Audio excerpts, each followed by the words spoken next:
Assalamualaikum warahmatullahi wabarakatuh. Selamat pagi teman-teman. Di sini masih bersama saya Nika Novitasari. Kita akan membahas mengenai peran Komite Audit dan Dewan Pengawas Syariah Perbankan Syariah. Oke, di sini kita akan membahas poin-poinnya saja ya. Yang pertama kita masuk di Komite Audit. Komite Audit merupakan organ pendukung yang berada di bawah Dewan Komisaris. Komite ini dibentuk untuk membantu Dewan Komisaris melakukan pengawasan terhadap pengelolaan IPC sesuai dengan prinsip Good Corporate Governance atau GCG ya. Yang dimaksud GCG di sini adalah suatu prinsip tata kelola perusahaan yang baik yang dibangun untuk menciptakan kepercayaan stakeholder terhadap perusahaan. Pedoman umum GCG bukan merupakan aturan hukum yang mengikat ya di sini, melainkan suatu etika yang menjadi acuan bagi semua perusahaan dalam menjalankan bisnisnya secara baik.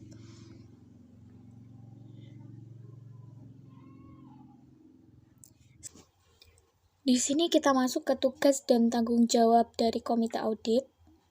Komite Audit bertugas dan bertanggung jawab untuk memberikan pendapat profesional dan independen kepada Dewan Komisaris terhadap laporan atau hal-hal yang disampaikan oleh Dewan Komisaris dan melaksanakan tugas-tugas lain yang berkaitan dengan tugas komisaris. Nah, di sini Komite Audit juga bertugas untuk menindaklanjuti serta mengevaluasi hasil kerja dari internal audit syariah. Apakah hasil temuan internal audit itu sudah sesuai dengan prinsip syariah atau belum?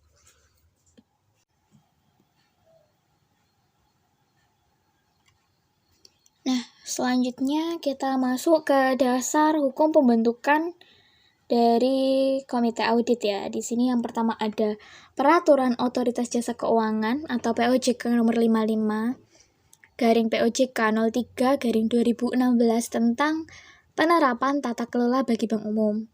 Yang kedua ada Peraturan Bank Indonesia nomor 11 garing 33 garing PBI garing 2009 tentang pelaksanaan Good Corporate Governance bagi bank umum syariah dan unit usaha syariah. Yang ketiga ada Peraturan Otoritas Jasa Keuangan nomor 55 garing POJK 04 garing 2015 tanggal 23 Desember 2015 tentang pembentukan dan pedoman Komite Audit. Nah, di sini kita masuk ke peran dan fungsi dari Komite Audit itu sendiri ya. Komite Audit memiliki peran untuk memenuhi prinsip akuntabilitas dalam usaha melakukan pengawasan terhadap proses manajemen risiko dan keberlangsungan fungsi pengawasan di perusahaan ya. Terus di sini Komite Audit memiliki kekuatan untuk melakukan pemeriksaan terhadap laporan dari auditor internal perusahaan.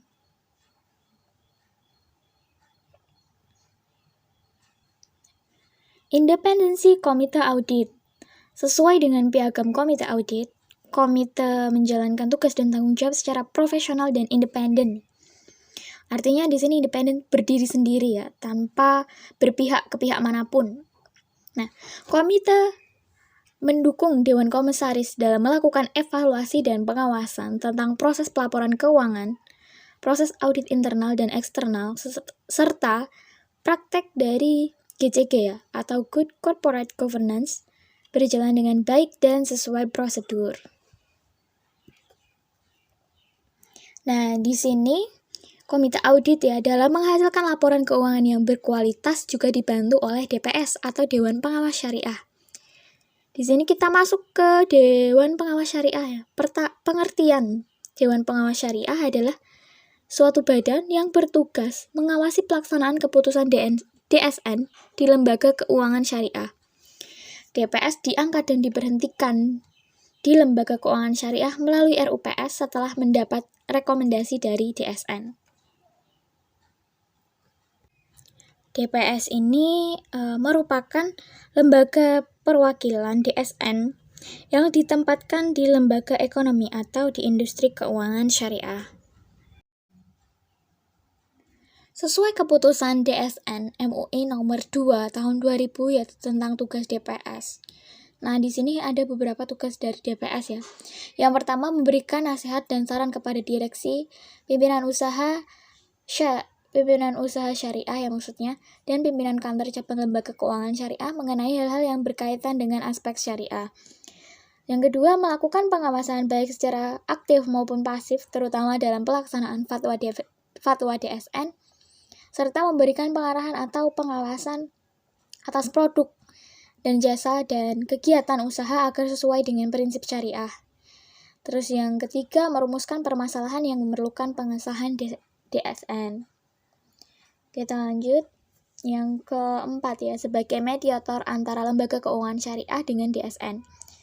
Dalam mengkomunikasikan usul dan saran pengembangan produk dan jasa dari lembaga keuangan syariah yang memerlukan kajian dan fatwa DSN ya. Untuk mengikuti fatwa DSN. Terus yang kelima, melaporkan kegiatan usaha serta perkembangan lembaga keuangan syariah yang diawasinya kepada DSN sekurang-kurangnya 1 kali dalam setahun.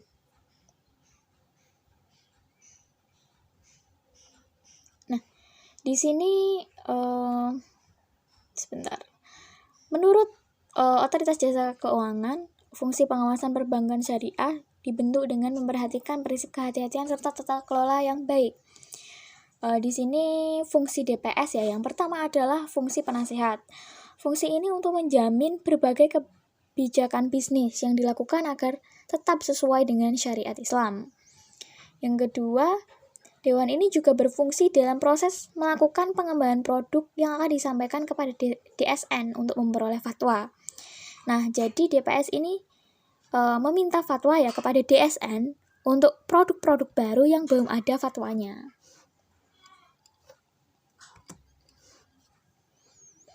Nah, kita masuk ke DSN ya di sini. Apa sih DSN itu? DSN adalah kepanjangan dari Dewan Syariah Nasional. Dan pengertian Dewan Syariah Nasional Majelis Ulama Indonesia ini dibentuk dalam rangka untuk mewujudkan aspirasi umat Islam mengenai masalah perekonomian dan mendorong penerapan ajaran Islam dalam bidang perekonomian atau keuangan yang dilaksanakan sesuai dengan tuntunan syariat Islam. Nah, di sini tugas dan wewenang dari DSN sesuai dengan anggaran dasar dan anggaran rumah tangga pada pasal 4 dan 5 DSN MUI mempunyai tugas sebagai berikut. Yang pertama, menetapkan fatwa atas sistem kegiatan, produk, dan jasa dari lembaga keuangan syariah, lembaga bisnis syariah, dan lembaga perekonomian syariah. Yang kedua, mengawasi penerapan fatwa melalui DPS, LKS, melalui Dewan Pengawas Syariah ya di lembaga keuangan syariah, lembaga bisnis syariah tadi, dan lain sebagainya. Yang kedua, membuat pedoman implementasi fatwa untuk lebih menjabarkan fatwa tertentu agar tidak menimbulkan multi penafsiran pada saat diimplementasikan. Mengeluarkan surat edaran atau taklimat, memberikan rekomendasi calon anggota dan atau mencabut rekomendasi anggota. Nah, ini juga memberikan rekomendasi calon ahli syariah pasar modal atau ASPM dan atau mencabut rekomendasi tersebut. Selanjutnya, menerbitkan pernyataan kesesuaian syariah atau keselarasan syariah bagi produk dan ketentuan yang diterbitkan oleh otoritas terkait. Penerbitan pernyataan dan sertifikat kesesuaian syariah atas sistem kegiatan produk dan jasa di lembaga keuangan syariah, lembaga bisnis, dan lainnya tadi. Terus penyelenggaraan program sertifikasi keahlian syariah, melakukan sosialisasi dan edukasi dalam rangka meningkatkan literasi keuangan, bisnis, dan ekonomi syariah. Terus juga yang terakhir adalah menumbuh kembangkan penerapan nilai-nilai syariah dalam kegiatan perekonomian pada umumnya dan keuangan pada khususnya. Nah, adapun wewenang dari DSN MUI adalah sebagai berikut ya. Memberikan peringatan kepada LKS, LBS, dan LPS lainnya untuk menghentikan penyimpangan dari fatwa-fatwa yang telah diterbitkan dari MUI ya. Merekomendasikan kepada pihak yang berwenang untuk mengambil tindakan apabila peringatan tidak diindahkan. Yang ketiga, melakukan melakukan dan atau membatalkan sertifikat syariah bagi LKS, LBS, dan LPS lainnya yang melakukan pelanggaran. menyetujui atau menolak permohonan LKS, LPS, dan LPS lainnya mengenai usul penggantian dan atau pemberhentian DPS pada lembaga yang bersangkutan. Merekomendasikan kepada pihak terkait untuk menumbuh kembangkan usaha bidang keuangan, bisnis, dan ekonomi syariah.